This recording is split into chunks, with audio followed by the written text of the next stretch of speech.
Putin और उनकी पलटन ऑपरेशन विंटर पर काम कर रहे हैं। रूस नवंबर से पहले ही न सिर्फ युद्ध खत्म करना चाहता है, बल्कि यूक्रेन फतह करने का टारगेट सेट भी कर दिया है। पुतिन की कोशिश है कि ऐसा प्रहार किया जाए कि यूक्रेन को कुछ समझने, संभलने या फिर बचने का मौका ही ना मिले। ऐसे में परमाणु हमले की संभावना काफी प्रबल हो गई है। पुतिन ने एटमी अटैक की धमकी बहुत पहले दे दी थी, लेकिन अब उनकी सेना इस पर सीक्रेट तरीके से काम भी कर रही है। इस बात का संकेत तब मिला जब पुतिन प्रशासन ने न्यूक्लियर रेडिएशन को रोकने वाले पोटेशियम आयोडाइड की बड़ी खेप का ऑर्डर दे दिया। वो वक्त दूर नहीं जब ऐसे ही एटमी धमाके से दुनिया दहल जाए। वो दिन दूर नहीं जब न्यूक्लियर वॉर से तीसरी तबाही शुरू हो जाए। रूस अमेरिका रण में कूदेंगे, बारूदी वज्र फूटेंगे, असंख्य परमाणु बम छूटेंगे, विश्व की सुख शांति लूटेंगे। ये महायुद्ध ऐसा होगा फिर कभी नहीं जैसा होगा। दुनिया तीसरे विश्व युद्ध के मुहाने पर खड़ी है, क्योंकि यूक्रेन को लेकर रूस और अमेरिका में तनाव अपने उच्चतम स्तर पर पहुंच चुका है। यूक्रेन के वॉर जोन में बुरी तरह से घिर चुके पुतिन बार बार एटमी हमले की धमकी दे रहे हैं।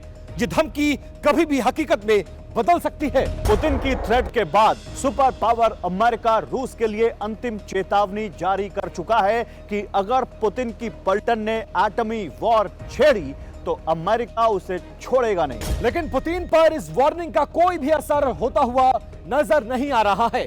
वो कभी भी परमाणु बम का बटन दबा सकते हैं। पुतिन की पावर और रूसी शक्ति इस वक्त सवालों के घेरे में है और अपनी साख बचाने के लिए पुतिन परमाणु पराक्रम दिखा सकते हैं। तो अगर रशिया न्यूक्लियर वॉर का आगाज करेगा तो अमेरिका की अगुवाई में नेटो देश इस वॉर को अंजाम तक पहुंचाने के लिए पूरी तरह से तैयार नजर आ रहे हैं। उसके बाद दुनिया में कैसी तबाही आएगी, उसकी गवाही परमाणु विस्फोट की ये तस्वीरें दे रही हैं। परमाणु महायुद्ध की संभावना इतनी प्रबल क्यों हो गई है? परमाणु जंग अब महज धमकी ही क्यों नहीं रह गई है?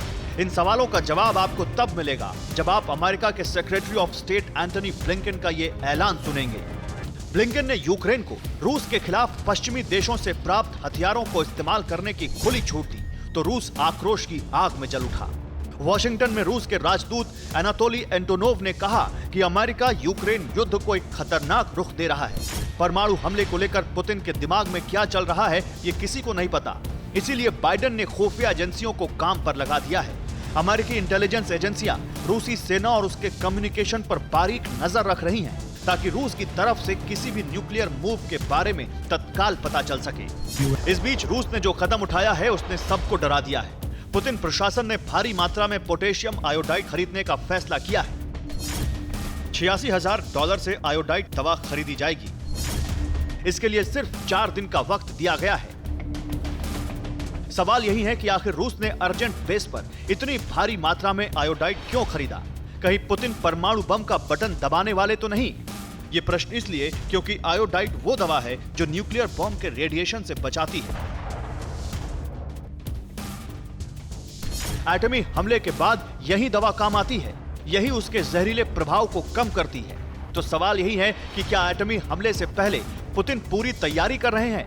क्या इस तैयारी के बाद वो विनाश का बटन दबा देंगे? हालांकि रूस की तरफ से कहा गया है कि आयोडाइड की खरीद हर साल इसी तरह की जाती है।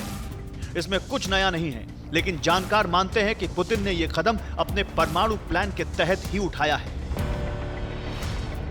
यहाँ पर जो हमारा पोटेशियम आयोडाइड है उसका एक बहुत महत्वपूर्ण रोल है। वो तुरंत ही जो हमारे बॉडी में रहता है, क्योंकि दोनों ही रेडियोएक्टिव और नॉन रेडियोएक्टिव दोनों ही तरीके के आयोडीन हमारे बॉडी में होते हैं। और जैसे ही ये जो पोटेशियम आयोडाइड है ये थायराइड ग्लैंड में होने से ये तुरंत ही जो हमारे रेडियोएक्टिव आयोडीन है उसको रोकने का करता है प्रयास। जिस वक्त पुतिन परमाणु हमले की तैयारी में जुटे हैं, ठीक उसी वक्त अमेरिका यूक्रेन को सुरक्षा कवच प्रदान कर रहा है। अमेरिका यूक्रेन को परमाणु सुरक्षा के लिए $35 मिलियन देने वाला है।